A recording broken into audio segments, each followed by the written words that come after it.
Well, it's a rainy day here at the Project King barn. So we're going to do an inside job this morning.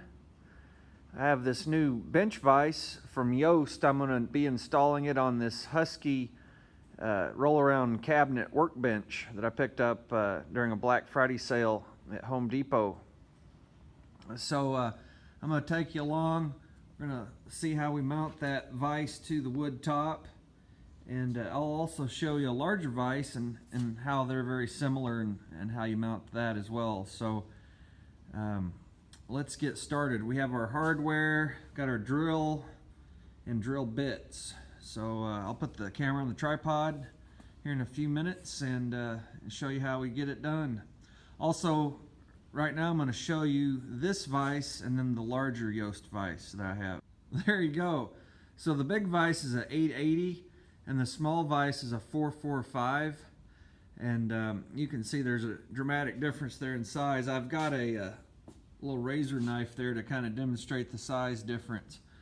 This large vise is a monster. It has very large bolts attaching it to the workbench here. This is a steel fab table, and sometimes you need a big vise and sometimes you need a small one, so we've got both here. Same principle in mounting the big vise or the small vise. So you can see the bases are identical, and they have these little lobes or tabs that have holes in them, and that's how you attach it to the top. So we're going to go down under here, and hopefully you can see that. There's how it's attached to the bottom. I have a nut lock washer, and then at the top we have a flat washer to distribute the force across the lobe of the vise, and then of course we have the big bolt.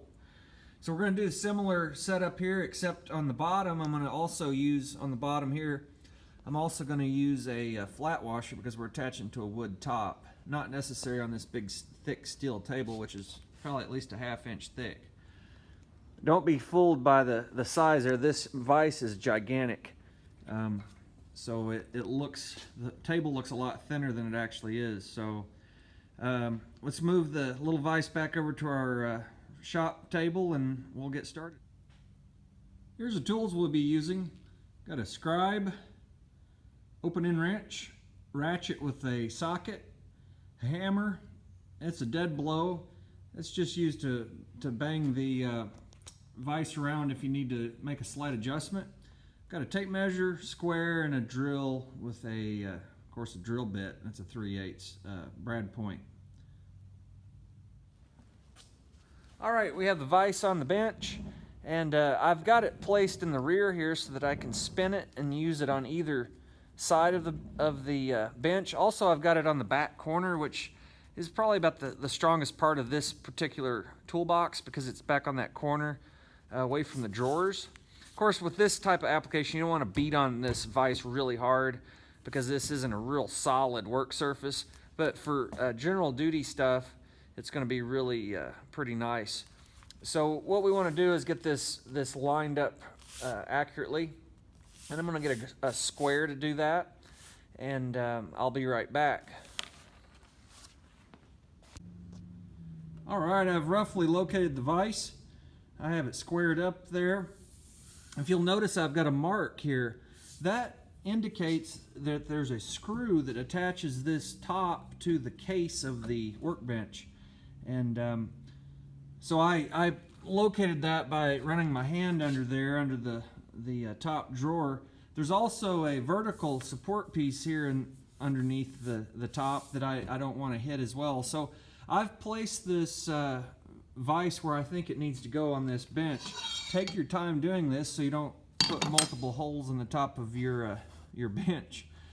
So for this, it's 3 inches from the side where this is the long side, and then from the back it's kind of hard to see that. Let's see if we can get that to work. That's 1 inch to the center of the hole.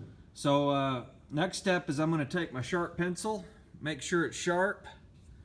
Get your pocket knife out there and tune it up. And we're going to draw some circles in there, so let's do that next. All right, so we've got the vise roughly placed like I just showed you. Now it's time to scribe the top through the holes so that we have a accurate location to drill.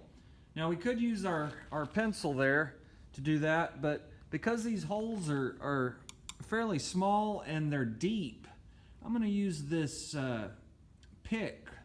This is one of those sets that you get with the different shaped points on them. This is just the straight point, and of course these are used to pick gaskets and whatnot. So the vise is positioned there. We're going to square it up with the square, which is what squares are for, right?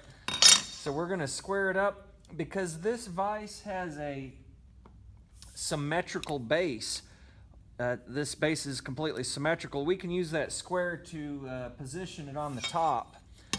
Some vises, these bases will be narrower in the front and wider in the back. They're different. So just double check that before you use this technique. You can, of course, still use the scribing method. So what we're going to do here is get it lined up well. I'm going to double check it. You only want to drill once, so measure twice or 3 times, or if you're like me, do it 10 times. And then we're going to take our scribe and we're going to just go around there carefully in each hole, all the way around. Try to keep that right up against that edge. So I'll do each one of these and then I'll show you the results. All right, we've got it scribed. We're going to pop the vise off, and there we go. Now disregard these marks because that was an experiment I was doing a little bit ago before I figured out how to do this. It's always work in progress here at the Project King barn. I just kind of video as I go here. So if we look here, blow that dust off. That's the varnish we've cut into. We've got a nice circle.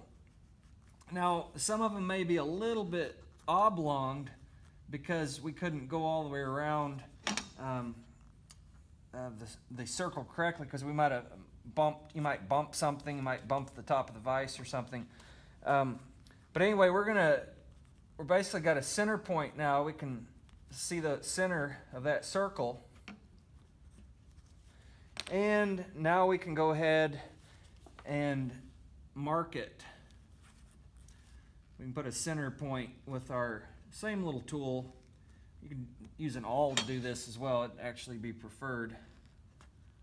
And that'll give us a center point for our drill.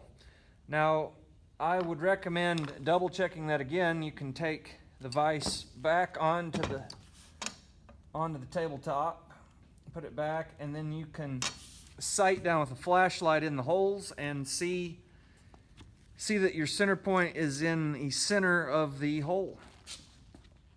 All right, using the flashlight, I had to adjust a little bit on the centers there on a couple of the holes, but we've got it lined up pretty well. Now, keep in mind that it doesn't have to be precise because your bolts have a little bit of slop in each hole. But you want to try to get it close. So with that, let's pull it off. You can see we have our centers. Now we're going to get a drill bit out of our box here and go to town. All right, so we have our drill. This is 3/8 bolts that hold this little vise in place. So I've got a 3/8 drill bit. And these are nice drills here because they have a tip on them or a point. That really helps to keep that into your center mark. If you didn't have that, I'd recommend drilling with a smaller bit first. Go ahead and drill with a small pilot hole, and then you can finish up with the larger bit. So we're just going to drill away here. You want to keep it nice and square. One other thing I recommend doing is taking a box similar to this, and what you're going to do is slide it into the drawer like that, and then that'll be under the hole so that when the shavings come through, it'll go directly into the little box instead of into your nice clean drawer. So you always want to keep your drawers clean. All right, with that, let's get back to drilling.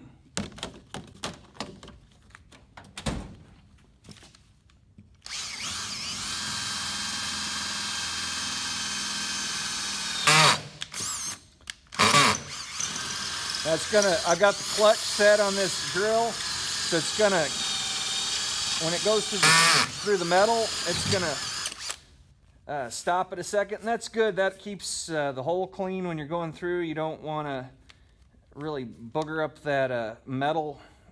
You can see a little shard there. That's where it cut through. And we'll just start on the next one.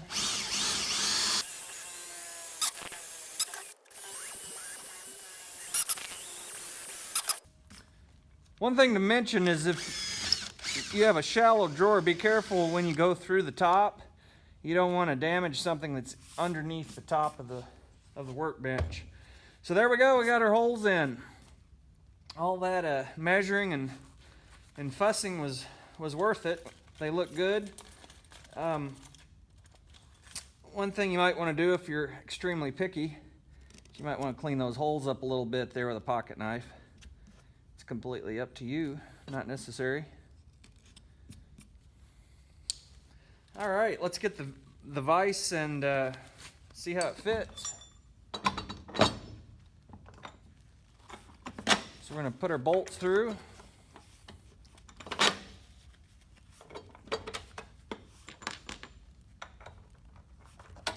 And it looks really good. Look at that. Now notice how much movement I still have there. So, like I said, it's a little bit forgiving. But you'd be surprised how easily it is to screw that up and get that off. So now we're going to put our hardware on there, and I'll show you how we do that. All right, before I talk about the hardware, let's talk a little bit about safety. So you may notice I'm wearing gloves. And you may have noticed I was using the drill very closely to the gloves. This is why all my videos say watch for entertainment purposes only. I'm very used to using power tools and drills and everything else, and really so I very rarely have any kind of issues doing this, but you can hang gloves, especially more of a rubber style glove, into drill bits if they're fairly sharp. And if that happens, it could wrap the glove around the drill bit, and it possibly could hurt your finger. So be very careful if you need to wear gloves while using a drill bit. One of the things that's even more dangerous is if you're tapping or using a metal tap that cuts threads into steel. Those really can grab a pair of gloves. So like I said, you should be okay, but avoid getting the glove near the drill bit when you're drilling if you're wearing gloves. Of course, we have to wear gloves sometimes, and you have to determine what is the most beneficial for you. It may be better to wear the glove to protect your hand from the cold or something, but use caution and use your brain. God gave us one to use, and we should use it. Don't be foolish. There's lots of safety rules out there, and some of them are an overkill, and some of them are a must, and you are responsible for your own safety, just like you're responsible for everything else in your life. So you make the decision. So anyway, with that being said, this is going to be our hardware set. We have a bolt. Let me go ahead and give you the dimension on that bolt. So like I said, this is a 3/8 bolt. And we measure from the bottom of the head to the end of the bolt, and it's a 2.5 inch bolt.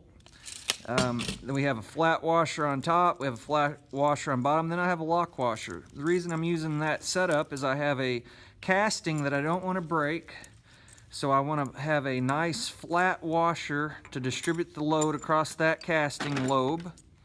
Allows the bolt to pivot on there nicely without digging up the paint.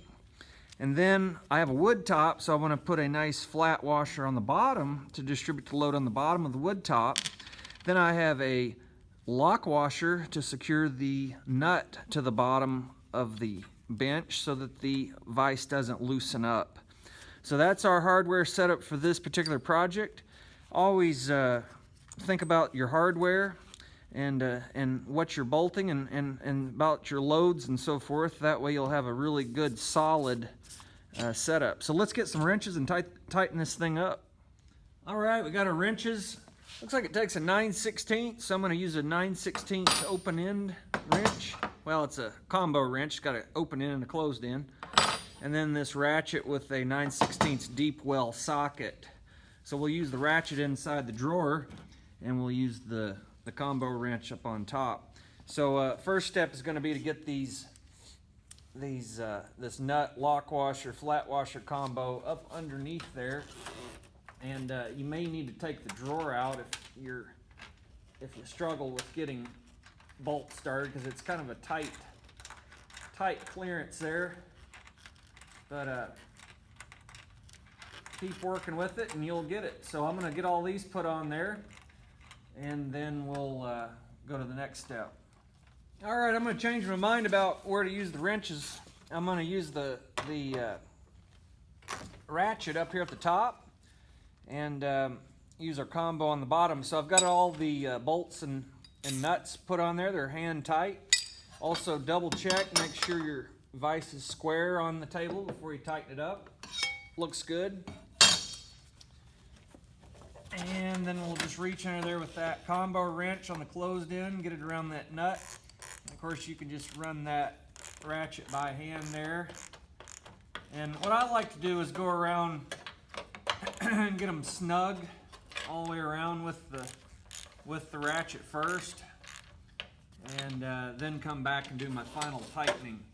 That way everything's nice and flat, and it's not warped. It's kind of like putting lug nuts on a car. You want those to be tightened evenly so that the wheel isn't mounted on there in an odd angle or anything. So we're just going to go around there and snug it up. You don't have to get crazy on the torque. You don't have to prove how strong you are. We know you're strong. Just snug that up there. Now when you're doing this with a big vise, especially if it's mounted to a steel table, you do need to crank it down.